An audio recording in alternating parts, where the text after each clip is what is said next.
Course 508 এ রয়েছে 3টা block এবং 16টা ইউনিট। তো আজকে আমরা ইউনিট 1টা স্টার্ট করছি। তো এনআইএস ডিএলআর থেকে যে স্টাডি মেটেরিয়াল দিয়েছে সেগুলো না নিয়ে থাকলে অবশ্যই নিয়ে নিন এবং সেখান থেকে আমি দেখিয়ে দিচ্ছি কি কি জিনিস শিখতে হবে। তো আজকে দেখে নেব কোর্স 508 এর ব্লক 1 এর ইউনিট নাম্বার 1 ললিত কলা শিক্ষা এবং ললিত কলা প্রসঙ্গে ধারণার শক্তি ইত্যাদি বিষয়গুলি। তো আর্ট এডুকেশনের ব্যাপারে বেঙ্গলি টার্ম থেকে কিন্তু ইংলিশ টার্মটা ফ্যামিলিয়ার হবে, কারণ ইংলিশ শব্দগুলো অনেকটাই আমরা জানি এবং ওদের সাথে পরিচিত, কিন্তু বাংলা টার্মগুলো অনেকের সাথে হয়তো আমরা পরিচিত নয়। তাহলে আমি এখানে কিন্তু বাংলা এবং ইংলিশ দুটোই আলোচনা করছি। যাই হোক, তো প্রথমে রয়েছে পেজ নাম্বার 3 তে শিখতে হবে যে ললিত কলা শিক্ষা বলতে কি বুঝো বা হোয়াট ইজ আর্ট এডুকেশন। তো ললিত কলা হলো ধারণার প্রকাশ যা সৃষ্টি হয় মানুষের কল্পনা, দক্ষতা এবং আবিষ্কারের মধ্য দিয়ে। ইহা অপরাপর ললিত কলায় ব্যবহৃত হয় নড়াছড়া, চাঞ্চল্যের অভিব্যক্তি, স্বরের ওঠানামা, অন্তঃস্থিত বিভিন্ন দিক সেগুলো হচ্ছে সবকিছু মিলিয়ে হচ্ছে ললিত কলা। তো এই সম্বন্ধে রবীন্দ্রনাথ কি বলেছিলেন? রবীন্দ্রনাথ বলেছিলেন, যে দেখতে পাচ্ছেন, ললিত কলা হলো বাস্তব বিষয়ের ডাকে সৃজনশীল আত্মার সাড়া। আর্ট বা ললিত কলা বিভিন্ন ধরনের হতে পারে। একটা হচ্ছে দর্শন সংক্রান্ত বা বোধগম্য ললিত কলা বা দ্য ভিজুয়াল টেনজিবল আর্ট। একটা হতে পারে প্রকাশ্যে অনুষ্ঠেয় শিল্পকলা বা দ্য পারফর্মিং আর্ট। তো এইসব বিষয়গুলো আমরা দেখে নেব। তো প্রথমে দেখে নিচ্ছি দর্শন সম্বন্ধীয় কলার মধ্যে কি কি আসছে। সেখানে আসছে ছবি আঁকা বা ড্রয়িং, তারপর রয়েছে রং করা বা পেইন্টিং, ভাস্কর্য, স্কাল্পচার, নকশা আঁকা বা ডিজাইন ইত্যাদি। সেইগুলো হচ্ছে দর্শন সংক্রান্ত এবং আত্ম উপলব্ধি সংক্রান্ত। তার মধ্যে আরো কিছু রয়েছে, যেমন ফটোগ্রাফি, ভিডিও, ফিল্ম, নকশা, কম্পিউটার, ললিত কলা প্রভৃতি এগুলো হচ্ছে দর্শন সংক্রান্ত এবং আত্ম উপলব্ধি সংক্রান্ত। তারপরে আরো কিছু জিনিস রয়েছে যেগুলো হচ্ছে গিয়ে প্রকাশ্যে অনুষ্ঠেয়। তো প্রকাশ্যে অনুষ্ঠেয়ের মধ্যে কি কি রয়েছে, সেগুলোর মধ্যে হচ্ছে থিয়েটার, সঙ্গীত বা মিউজিক, নৃত্য, ডান্স, পুতুল নাচ বা পাপেট্রি, এইগুলো। তো এগুলো শিখতে হবে যে দর্শন সংক্রান্ত ললিত কলা কোনগুলো এবং প্রকাশ্যে অনুষ্ঠেয় ললিত কলা কোনগুলো। তো সেগুলো আমরা নিশ্চয়ই বুঝে নিয়েছি। কলা শিল্প বা আর্ট এডুকেশন আমাদের বিভিন্ন দিকে সাহায্য করে বা বিভিন্ন দিকে উন্নয়ন করে। যেমন হচ্ছে ব্যক্তিগত উন্নয়নের ক্ষেত্রে ললিত কলা কিভাবে আমরা কাজে লাগাতে পারি সেটা এখানে আলোচনা করা আছে পেজ নাম্বার 7 এ। এগুলো নিশ্চয়ই ডিসকাশন করতে হবে না, জাস্ট একটু দেখে নেবেন, পেজ নাম্বার 8 এ রয়েছে। তারপর রয়েছে শিক্ষাগত সফলতা, একাডেমিক অ্যাচিভমেন্ট কি কি পেতে পারি আমরা ললিত কলা থেকে, সেগুলো রয়েছে পেজ নাম্বার 8 এ, জাস্ট একটু দেখে নেবেন। ব্যক্তিগত চরিত্র চিত্রণ এবং বৃদ্ধির ক্ষেত্রে ললিত কলা কিভাবে সাহায্য করতে পারে, পার্সোনাল প্রোফাইল এন্ড গ্রোথের ক্ষেত্রে কিভাবে সাহায্য করতে পারে, সেটা দেওয়া আছে পেজ নাম্বার 9 এ। যেমন নিচে একটা প্রশ্ন রয়েছে যে ললিত কলা শিল্পের মধ্য দিয়ে শিশুর ব্যক্তিগত উন্নয়নের একটি তালিকা প্রস্তুত করুন। তো সেটা আনসার আপনি 7 নম্বর পেজে অনায়াসে পেয়ে যেতে পারেন। পেজ নাম্বার 10 এ রয়েছে প্রাথমিক স্তরে ললিত কলা শিক্ষার গুরুত্ব বা আর্ট এডুকেশনের কি গুরুত্ব রয়েছে, প্রাথমিক স্তরে আর্ট এডুকেশন করা কেন প্রয়োজন, সেটা সুন্দরভাবে পয়েন্ট করে দিয়ে দিয়েছে। সেটা 10 এবং 11 নাম্বার পেজ জুড়ে পাবেন। সেটা আমি ডিসকাশন করতে যাচ্ছি না, ইজি কয়েকটা টপিক দেওয়া আছে, অবশ্যই সেগুলো দেখে নেবেন যদি প্রয়োজন মনে করেন। তাহলে শিখতে হবে কোনগুলো সেগুলো দেখিয়েছি, এগুলো জাস্ট দেখে নিলে ভালো। হ্যাঁ, ললিত কলার লক্ষ্য কি? দেখুন যে ললিত কলার লক্ষ্য কোনো বস্তুর বাহ্যিক দৃশ্যের উপস্থাপন নয়, কিন্তু তাদের আভ্যন্তরীণ তাৎপর্য নিয়ে বিশ্লেষণ করা বা তাদের আভ্যন্তরীণ তাৎপর্যটাকেই তুলে ধরা হচ্ছে ললিত কলার লক্ষ্য বা এর গুরুত্ব। 3 নম্বর পেজে কিছু পয়েন্ট রয়েছে, কিন্তু প্রিভিয়াস ইয়ারের যে কোয়েশ্চেন নিয়ে আমি ডিসকাশন করেছিলাম 508 এর প্রিভিয়াস ইয়ার সলভ কোয়েশ্চেনের আনসার, সেগুলোতে কিন্তু ওই প্রশ্নটা এসেছিল যে জল তরঙ্গ কিভাবে তৈরি করা হয় বা 7টি জলভর্তি সেরামিক বাটি দিয়ে কি তৈরি করা হয় বলে 4টে অপশন দেওয়া ছিল।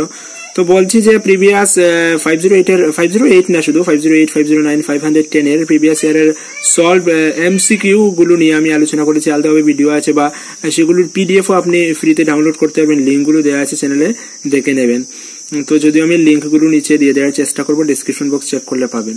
তো এই জিনিসগুলো কিন্তু দেখতে হবে। দেখুন যে জল তরঙ্গের জন্য 7টি ঝোলভর্তি সেরামিক বাটি ব্যবহার করে নিজের সঙ্গীতের যন্ত্র তৈরি করা যায় বা করুন লিখেছে।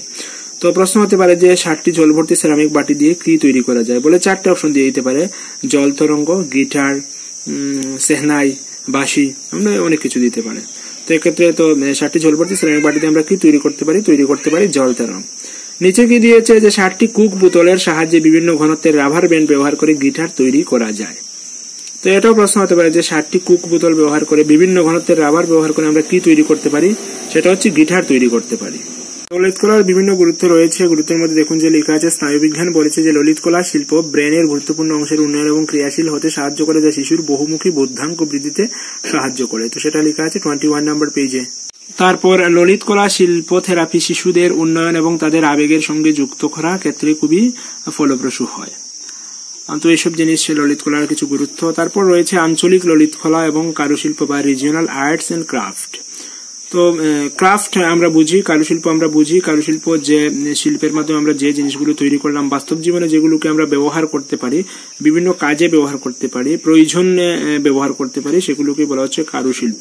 তো শিল্প দুটো, একটা হচ্ছে চারুশিল্প, একটা কারুশিল্প। চারুশিল্প জাস্ট সৌন্দর্য বৃদ্ধির জন্য, মনের খোরাক জোগানোর জন্য চারুশিল্প। কারুশিল্প নিশ্চয়ই সৌন্দর্য বৃদ্ধি করবে, তার সঙ্গে বাস্তব জীবনে আমরা ব্যবহার করে এর থেকে অনেক সাহায্য পেতে পারি, অনেক লাভান্বিত হতে পারি, সেটাই হচ্ছে গিয়ে কারুশিল্প। তো এখানে কিন্তু রিজিওনাল আর্টস এন্ড ক্রাফটের বিষয়ে লেখা আছে, আমরা দেখে নেব কি কি জিনিস আমাদের দেখতে হবে। 25 নাম্বার পেজ থেকে কিন্তু আপনাকে শিখতে হবে যে সমসাময়িক ললিতকলা শিল্প, শিল্পী, কারিগরের সম্পর্কে জানা, যারা দর্শন সংক্রান্ত এবং প্রকাশ্যে অনুষ্ঠেয় শিল্প সম্বন্ধে শিল্প মাধ্যম থেকে এসেছেন সেগুলোকে জানতে হবে। যেমন সমকালীন ললিতকলা শিল্প বা কন্টেম্পোরারি আর্ট, সেগুলো জানতে হবে। কন্টেম্পোরারি আর্ট কোনগুলো? তো এগুলো দেখুন যে একটা হচ্ছে আমাদের দেশে কিছু দর্শন সংক্রান্ত ললিতকলা শিল্প হলো, যেমন প্রথমে লিখেছে কন্টেম্পোরারি আর্টের মধ্যে কিন্তু অনেক ধরনের আর্ট আছে। প্রথমে যেটা আলোচনা করছে সেটা হচ্ছে ভিজুয়াল আর্ট। তো ভিজুয়াল আর্টের মধ্যে কি কি পড়ছে? ভিজুয়াল আর্টের মধ্যে পড়ছে কলাম এবং আলপনা। বিশেষ করে কেরালা এবং পশ্চিমবঙ্গে আলপনা আঁকা হয়, শুধু পশ্চিমবঙ্গ না, আসাম বা ত্রিপুরাতে কিন্তু আলপনা অঙ্কন করা হয়। পৌষ সংক্রান্তির সময়ে মহিলারা উঠোনের মধ্যে সুন্দর সুন্দর করে আলপনা তৈরি করেন, বা বিভিন্ন বিবাহ অনুষ্ঠানে, পূজা অনুষ্ঠানেও আলপনা তৈরি করতে দেখা যায়। তো এগুলো হচ্ছে গিয়ে কন্টেম্পোরারি আর্টের মধ্যে, সেগুলো ভিজুয়াল আর্ট, দর্শন সংক্রান্ত ললিত কলা শিল্প। তারপর রয়েছে ফুলকড়ি। ফুলকড়ি সেটা হচ্ছে পাঞ্জাবের সুচ শিল্পীরা সুচি দিয়ে, সুতা দিয়ে ফুলকড়ি মানে ফুল ডিজাইন করেন, তৈরি করেন পাখার মধ্যে বা খাতার মধ্যে, যেটাকে নকশি কাতা বলা হয় বাঙালি অঞ্চলে, সেটাকে পাঞ্জাবে বলা হয় ফুলকড়ি, সেটা সুচ শিল্পীরা তৈরি করেন। তারপর রয়েছে সাঙ্গানির অঞ্চলের হস্তছাপা। তো এগুলো হচ্ছে কি ভিজুয়াল আর্ট। তার মধ্যে তারপর রয়েছে পারফর্মিং আর্ট বা অনুষ্ঠেয়, প্রকাশ্যে অনুষ্ঠেয় ললিতকলা শিল্প। তো পারফর্মিং আর্টের মধ্যে রয়েছে ক্লাসিক্যাল মিউজিক বা ধ্রুপদী সঙ্গীত, ক্লাসিক্যাল ডান্স বা ধ্রুপদী নৃত্য। তো ক্লাসিক্যাল মিউজিক, হিন্দুস্তানি, কর্ণাটক, এইগুলো। ক্লাসিক্যাল ডান্স বা ধ্রুপদী নৃত্য রয়েছে ভারতনাট্যম, কথাকলি, এগুলো। তারপর রয়েছে রিজিওনাল মিউজিক, রিজিওনাল ডান্স। তো রিজিওনাল মিউজিক বা আঞ্চলিক সঙ্গীতের মধ্যে সুফি, বাউল, গিডা ঠেক। তারপর রিজিওনাল ডান্সের মধ্যে রয়েছে ভাংড়া, রাস, বিহু। তো এগুলো নিশ্চয়ই জানেন, বিহু হচ্ছে আসামের একটা জনপ্রিয় আঞ্চলিক নৃত্য, বাংলা হচ্ছে খুব সম্ভবত পাঞ্জাবের, আর রাস হচ্ছে মণিপুরের। মণিপুরের রাস কিন্তু বিখ্যাত একটা নৃত্য উৎসব। তারপর রয়েছে পুতুল নাচ বা পাপেঠারি, দস্থানা পুতুল, যেমন ফাভা, কথাকলি, সাকি, কুন্ডেহি। তো এগুলো নাম আমরা একটু পরেই পাবো, সাকি, কুন্ডেহি বা ওই যে কথাকলি, এগুলো সেগুলো পুতুল নাচের, পুতুলের মাধ্যমে নাচ করে দেখানো হয়। তো সেগুলো কিন্তু হচ্ছে গিয়ে পারফর্মিং আর্ট। তারপর রয়েছে কন্টেম্পোরারি আর্টিস্ট। তো এগুলো আমরা এতক্ষণ দেখলাম পারফর্মিং আর্ট এবং ভিজুয়াল আর্ট, যেগুলো ছিল কন্টেম্পোরারি আর্টস। তো এবার দেখে নেব কন্টেম্পোরারি আর্টিস্ট বা সমকালীন শিল্পী।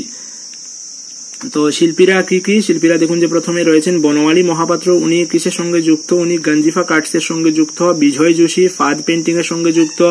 গোকুল বিহারী পট্টনায়ক পট্টচিত্রের ক্ষেত্রে সাথে যুক্ত। Abdul Jabbar খাট্রি বন্দিনী tie and dye এর সঙ্গে যুক্ত।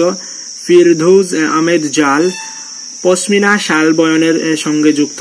ওই যে শালের চাদর যেগুলো পাওয়া যায়, তো সেগুলো তৈরি করে উনি নাম করেছিলেন বা বিখ্যাত হয়েছিলেন। সেজন্য এগুলো একটা হচ্ছে আর্ট, পারফর্মিং না, এগুলো পারফর্মিং আর্ট না, ভিজুয়াল আর্ট। সেই ভিজুয়াল আর্টের থেকেই ওনার নাম হয়েছিল। তারপর রয়েছে কানকুবের লালাভাই পামরি, উনি এলপিক তৈরি করেছিলেন। আরো রয়েছে কিছু প্রকাশ্যে ললিতকলা শিল্পী বা শিল্পীরা হলেন। তো এই যে এগুলো, ওই যে এতক্ষণ আমরা কন্টেম্পোরারি আর্টিস্টের নাম দেখলাম, ওরা হচ্ছেন সব কারিগর শিল্পী। তারপর এবার দেখবো আমরা প্রকাশ্যে ললিতকলা শিল্পী বা পারফর্মিং আর্টিস্ট। তো পারফর্মিং আর্টিস্ট আবার বিভিন্ন ধরনের হয়, যেমন লোকগানের গায়ক হতে পারেন, লোকনৃত্যের গায়ক, লোকনৃত্যের নৃত্যকার হতে পারেন, তারপর থিয়েটারের আর্টিস্ট হতে পারেন, পুতুল নাচের আর্টিস্ট হতে পারেন। তো প্রথম আমরা দেখে নেব যে ফক সিঙ্গার বা ফক সঙ্গের আর্টিস্ট কারা। এদের মধ্যে আছে আল্লাহ জিলাই ভাই, পামি ভাই, তিজাল ভাই, রসময় বালাকৃষ্ণ, পবন দাস বাউল, ভূপা, এইরা। তো এগুলো আমি বলবো, আপনি যদি এখানে সুবিধা না হয় খাতায় আলাদাভাবে লিখে রাখবেন যে সাম পারফর্মিং আর্টিস্ট, তার মধ্যে ফক সিঙ্গারের মধ্যে কার কার নাম আসছে সেগুলো লিখবেন, গ্রুপ ফক ডান্সের মধ্যে কার কার নাম আসছে সেগুলো লিখবেন, তারপর থিয়েটারের মধ্যে কার কার নাম আসছে সেগুলো লিখবেন, তারপর বলছি যে উপরে ডান্স বা মিউজিক যেগুলো ভিজুয়াল আর্ট বা পারফর্মিং আর্টের মধ্যে আসছে সেগুলো আলাদাভাবে লিস্ট করে লিখে রাখবেন, এতে শিখতে সুবিধা হবে। তো এখন আমরা ফক সিঙ্গার দেখলাম, তারপর দেখে নেব গ্রুপ ফক ডান্স। এদের মধ্যে ডান্সের মধ্যে কি কি রয়েছে? গরভা রয়েছে, নামজেন ডান্স রয়েছে, কিনাউরিনাতি ডান্স রয়েছে, টেরঠালি ডান্স রয়েছে, চারকুলা ডান্স রয়েছে। তো এইগুলো নিয়ে আপনার যদি জানার ইচ্ছা হয় অবশ্যই আপনি যদি গুগলে সার্চ করেন যে গরভা লিখে সার্চ করলে গরভা কোথাকার ডান্স কেমন ভাবে করা হয় সবকিছু কিন্তু ডিটেল চলে আসবে। তাছাড়া আপনি যদি ইউটিউবেও সার্চ করেন যে গরভা ডান্স লিখে, তাহলে কিন্তু গরভা ডান্স সম্বন্ধে সবকিছু জানতে পারবেন। বা নামঝান ডান্স, কিনাউরিনাতি ডান্স, এখানে কিছু ভুল লেখা আছে সেগুলো আমি হাত দিয়ে লিখে দিয়েছিলাম। তারপরে টুরঠালি ডান্স, চারকুলা ডান্স এগুলো পাবেন। তারপর আরো কিছু ডান্স রয়েছে যে লাবনি ডান্স, তামাশা হচ্ছে উত্তরপ্রদেশের, ঠংতা, চাংলু এগুলো হচ্ছে প্রভৃতি ডান্স। তারপর কিছু রয়েছে ঐতিহ্যবাহী ভারতীয় theatre, some traditional Indian theatre, সেগুলো হচ্ছে কাটায়াত্তম।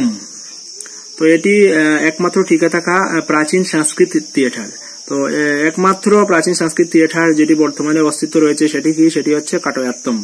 তারপর রয়েছে ভাবাই, ঘুরে ঘুরে অনুষ্ঠান করা, সেটা হচ্ছে গুজরাটে অনুষ্ঠিত হয় ভাবাই। তারপর হচ্ছে যাত্রা, তো যাত্রাটা হচ্ছে গিয়ে বাংলা, ওয়েস্ট বেঙ্গলে হচ্ছে যাত্রাপালা, যাত্রাগান হয়, এখনো হয়। তারপর হচ্ছে সং হচ্ছে গিয়ে কি বলবো, জোকারের মতো সাজানো হয়, সং সেজে যেগুলো অনুষ্ঠান করা হয় বা পারফর্ম করা হয় সেটা হরিয়ানা, উত্তরপ্রদেশ, মধ্যপ্রদেশের মালওয়া অঞ্চলে করা হয়। তারপর রয়েছে ইয়াকসাগানা, সেটা কর্ণাটকে অনুষ্ঠিত হয়।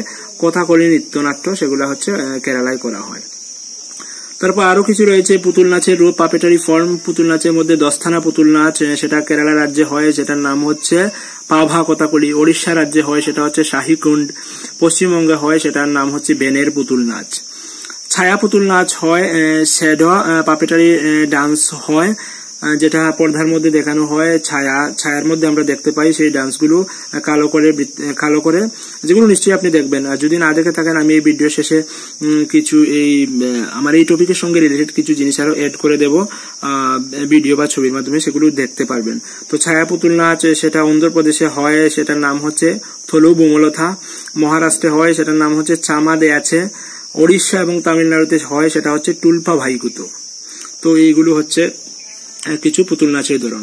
তো আমরা এখান থেকে পুতুল নাচের ধরনগুলো দেখবো, ট্রেডিশনাল থিয়েটার গুলো আলাদাভাবে দেখবো, ফক ডান্স গুলো দেখবো, কয়েকজন ফক সিঙ্গারের নাম দেওয়া আছে এদের নাম দেখবো, কন্টেম্পোরারি আর্টিস্ট যাদের নাম কোন আর্টের সঙ্গে কোন আর্টিস্টের নাম জড়িয়ে আছে সেগুলো দেখবো। তারপর ভিজুয়াল আর্ট রয়েছে, পারফর্মিং আর্ট রয়েছে, কোনগুলো সেগুলো আলাদাভাবে লিখে তারপর শিখবো। ছিল কোর্স 508 এর ইউনিট 1 মোটামুটি শেষ হয়ে গেল। নেক্সট ডেতে আমরা পরবর্তী ইউনিট নিয়ে আলোচনা করব। তো এখন সময় এসছে এই যে আর্ট গুলো দেখলাম, কিছু জিনিস যেগুলো আমাদের কাছে অজানা, তাদের কিছু ছবি বা কিছু ভিডিও যদি আমরা দেখি তাহলে সেটা নিশ্চয়ই আমাদের কাছে আরো আনন্দদায়ক হবে, বুঝতে সুবিধা হবে। তো আমি এই পার্টে কিছু ভিডিও বা কিছু পিকচার ক্লিপস অ্যাটাচ করে দিচ্ছি, অবশ্যই সেগুলো দেখে নেবেন।